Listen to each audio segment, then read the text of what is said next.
Nung pinuntahan ko si Mary sa kanila,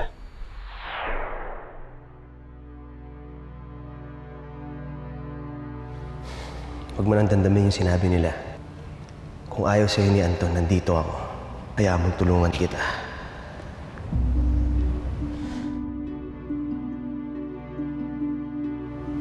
Gagawin ko ang lahat para sa'yo, Millie. Mahal na mahal kita. Ako na lang mahalin mo, pinapangako ko sa'yo. Hindi kita paiiyakin, katulad ng ginagawa niya sa'yo, Millie.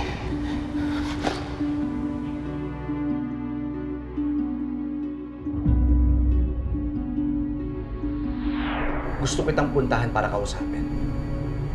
Pero pagdating ko kay Gordon, doon ko nakita ang lahat. Anton, wala kaming relasyon ni Joed. Sorry, Millie. Hindi ko dapat ginawa yan. Gusto lang naman kitang tulungan sa nararamdaman mo ngayon eh. Hindi dapat kita hinalikan, sorry. Nagde-deny ka pa? Eh, huling-huli ka na nga eh. Anton, sa akin ka makinig.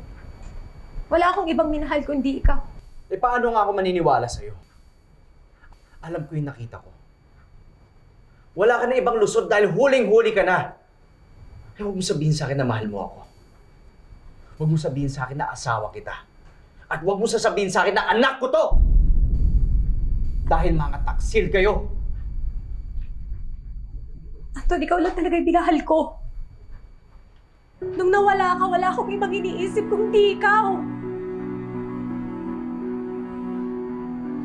Nung inalok ako ng kasal ni Joed, nung nalaman kong buhay ka, hindi ko na tinuloy, tinanggihan ko.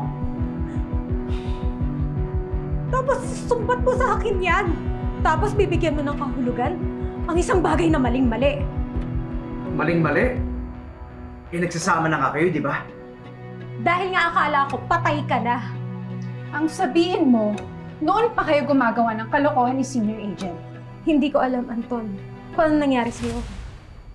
Bakit ka nagkaganyan? Pero maniwala ka. Magtiwala ka sa akin. Kami ang pamilya mo.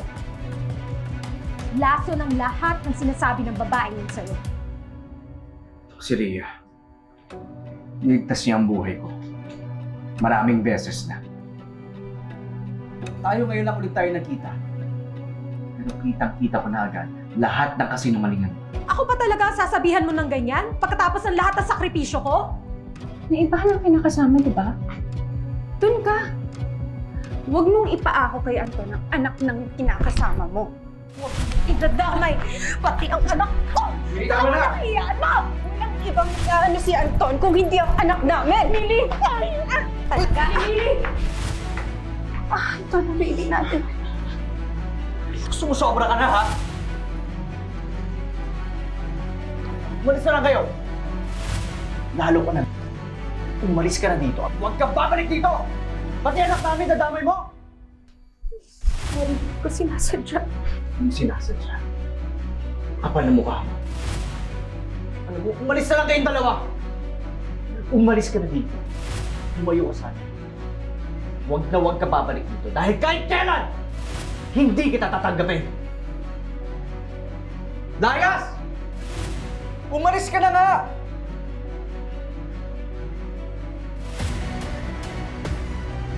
Okay ka lang? Hindi ka naman nasaktan.